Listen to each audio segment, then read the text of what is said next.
saya akan menjelaskan tentang prinsip-prinsip etika komunikasi dalam Islam.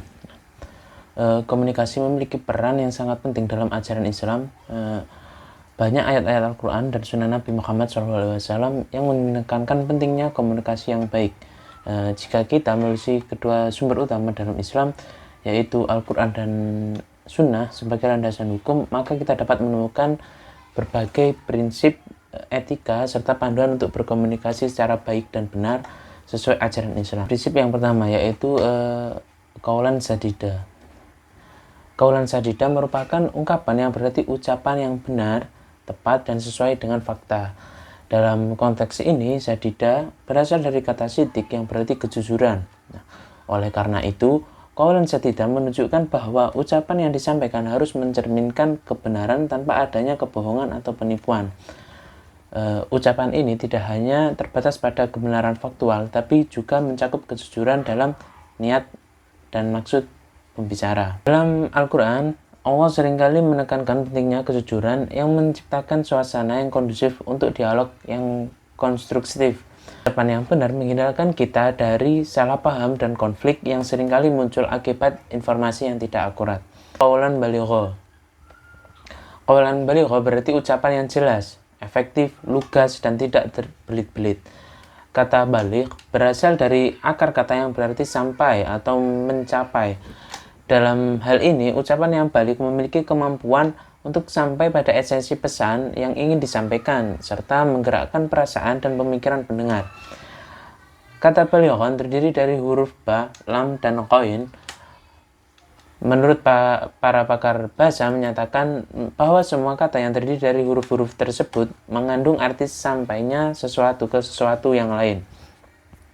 Ia juga bermakna cukup karena kecukupan mengandung arti sampainya sesuatu kepada batas yang dibutuhkan. Ucapan yang baligh tidak hanya berbicara mengenai kekuatan kata-kata, tetapi juga cara penyampaiannya.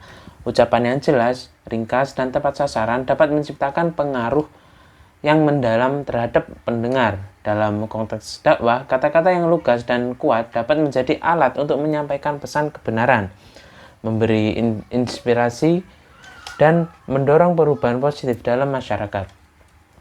Ucapan yang baligh juga berarti mempertimbangkan konteks dan audiens sehingga pesan yang disampaikan dapat diterima dengan baik dan memberikan dampak yang diharapkan. Yang selanjutnya yaitu qaulan ma'rufah. Qaulan ma'rufah merujuk pada ucapan yang baik, sopan, dan diterima dalam norma-norma sosial yang berlaku. Kata ma'ruf secara harfiah berarti yang dikenal atau yang baik. Ucapan yang ma'ruf mencerminkan nilai-nilai moral dan etika yang diakui oleh masyarakat. Ucapan yang ma'ruf penting dalam interaksi sosial karena dapat menciptakan iklim yang harmonis. Berbicara dengan cara yang baik dan sopan tidak hanya menunjukkan karakter yang baik dari pembicara, tetapi juga membantu mengurangi ketegangan dan meningkatkan kerukunan. Dalam konteks dakwah, mengucapkan kata-kata ma'ruf akan membuat pesan lebih mudah diterima, terutama ketika berhadapan dengan orang-orang yang memiliki pandangan atau kepercayaan yang berbeda. Menyampaikan pesan dengan cara yang baik menunjukkan penghargaan terhadap orang lain dan membantu menciptakan dialog yang konstruktif. Qaulan karimah. Qaulan karimah berarti ucapan yang mulia, terhormat, dan mencerminkan nilai-nilai yang tinggi. Kata karimah berasal dari kata yang menunjukkan kehormatan dan kemuliaan. Ucapan ini mencerminkan sikap penghargaan terhadap diri sendiri dan orang lain. Agama Islam mengajarkan agar mempergunakan perkataan yang mulia dalam berkomunikasi kepada siapapun. Qaulan karimah menyeratkan suatu prinsip utama dalam etika komunikasi Islam, yakni penghormatan. Dakwah secara qaulan karimah ini dapat digunakan ketika menghadapi mad'u atau sasaran yang tergolong lanjut usia, dan perkataan yang digunakan adalah perkataan yang mulia, santun, penuh penghormatan dan penghargaan, tidak menggurui, dan tidak memerlukan retorika yang meledak-ledak karena mereka mudah tersinggung. Yang selanjutnya yaitu qaulan layyinah. Dalam Islam mengajarkan agar menggunakan komunikasi yang lemah lembut kepada siapapun.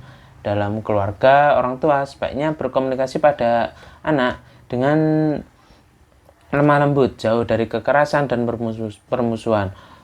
Qaulan layyina berarti pembicaraan yang lemah lembut dengan suara yang enak didengar dan penuh keramahan, sehingga dapat menyentuh hati. Dalam tafsir Ibnu Katsir, disebutkan yang dimaksud layyinan adalah kata-kata sindiran dengan kata-kata yang terus terang atau lugas, apalagi kasar. Dengan qaulan layyina, hati komunikan akan merasa tersentuh dan jiwanya tergerak untuk menerima pesan komunikasi kita. Dengan demikian, dalam komunikasi Islam, semaksimal mungkin dihindari kata-kata kasar dan suara yang bernada keras atau tinggi. Ucapan yang lembut sangat penting, terutama dalam situasi yang sensitif atau konflik. Ketika berbicara dengan lemah lembut, kita mampu meredakan ketegangan dan menciptakan suasana yang lebih baik untuk dialog. Ucapan yang lain menunjukkan bahwa kita menghargai perasaan yang lain dan membantu menciptakan ikatan yang lebih kuat.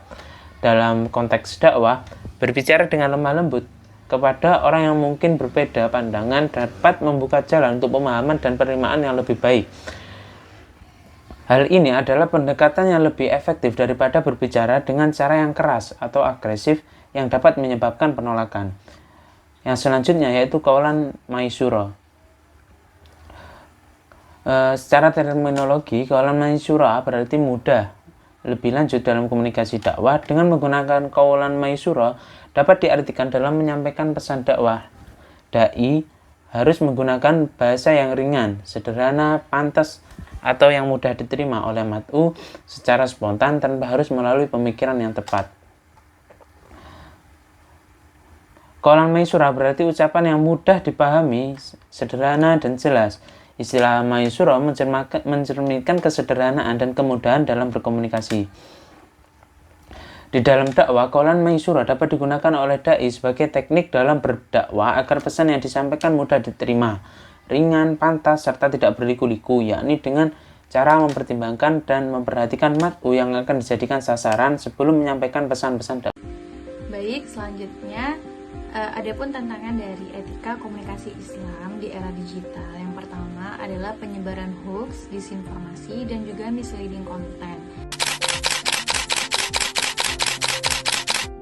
Yang dimana hal tersebut ini merupakan suatu penyebaran informasi tanpa adanya verifikasi terlebih dahulu kepada para pemilik konten. Hate speech juga merupakan salah satu tantangan etika komunikasi Islam di era digital, karena mereka ini membuat beberapa pengguna merasa bebas berkomentar tanpa merhatikan norma etika, bahkan melakukan hate speech. Padahal prinsip qaul ma'rufan adalah ucapan yang baik, adalah suatu larangan gibah ataupun menggunjing seseorang, yang dimana bisa dapat menyebabkan hilangnya nilai komunikasi Islam yang mengutamakan kelembutan dan juga penghargaan. Maraknya konten provokatif dan tidak etis juga merupakan salah satu tantangan terbesar dalam etika komunikasi Islam pada saat ini, di mana konten-konten provokatif yang mengandung kekerasan, pornografi, ataupun lainnya banyak sekali beredar di dunia digital. Hal ini sangatlah tidak sesuai dengan nilai-nilai Islam yang seharusnya mendorong konten yang bermanfaat dan sesuai dengan etika. Konten yang merusak atau mengandung unsur negatif ini begitu menantang umat Islam untuk memilih dan juga membagikan informasi yang sesuai dengan ajaran serta agama Islam. Tantangan yang terakhir adalah ketergantungan pada teknologi yang berlebihan.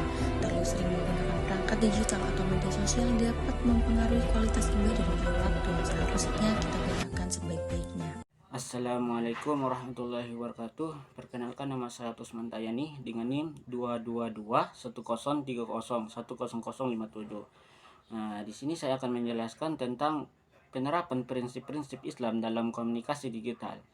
Islam telah mengajarkan aktivitas komunikasi bersifat saling menghargai dan menghormati atas perbedaan, baik perbedaan atas suku, ras, dan budaya, maupun perbedaan pilihan dan pendapat. Sebagaimana ditegaskan firman Allah Subhanahu wa taala dalam Al-Qur'an surat Al-Hujr ayat 3. Ayat tersebut mengandung makna bahwa manusia hidup atas perbedaan suku, ras, bangsa, dan agama, tetapi secara hakikatnya berasal dari keturunan Adam dan Hawa. Quraisy Shihab dalam tafsir Al-Misbah menegaskan bahwa makna yang terkandung pada ayat tersebut tidak ditujukan kepada orang-orang beriman saja, melainkan kepada seluruh umat manusia. Berdasarkan tafsir tersebut, sesama umat manusia harus menanamkan etika yang baik dalam aktivitas komunikasi sebagai dasar menghargai atas perbedaan dan menghindari perbuatan yang bersifat dalam era digitalisasi. Arus informasi dan komunikasi sangat luas dan kecepatan tinggi sangat besar. Islam mendorong untuk umatnya untuk berkomunikasi dengan saling menghargai dan menghormati perbedaan. Contohnya bisa dilihat dalam ajaran Nabi Muhammad SAW tentang pentingnya berperilaku baik dan bertoleransi terhadap sesama. Sebagai contoh, Nabi Muhammad SAW pernah bersabda, "Barang siapa yang tidak bersyukur kepada manusia, maka ia tidak bersyukur kepada Allah." Pesan ini menunjukkan penekanan pada pentingnya menghargai dan bersyukur terhadap peran penting yang dimainkan oleh individu dan kelompok lain dalam kehidupan kita. Ini adalah contoh bagaimana Islam mengajarkan komunikasi yang penuh kasih sayang dan menghargai terhadap perbedaan di antara manusia. Konsep pemberitaan dalam Al-Quran menawarkan kontribusi yang sangat berarti dalam sistem pemberitahuan, terutama pada media massa, termasuk media sosial. Konsep ini menyarankan bahwa sumber berita harus jelas, harus benar, dan sesuai dengan fakta yang ada. Itu ada 4. Yang pertama, komunikasi atas kebenaran dan kesabaran. Yang kedua, filtrasi dalam menerima informasi atau tabayun. Yang ketiga, hindari ujaran kebencian dan perbedaan. Yang keempat, berkomunikasi dan berbahasa dengan nilai-nilai kebaikan. Mungkin itu saja yang bisa saya sampaikan. Kurang lebihnya, assalamualaikum warahmatullahi wabarakatuh.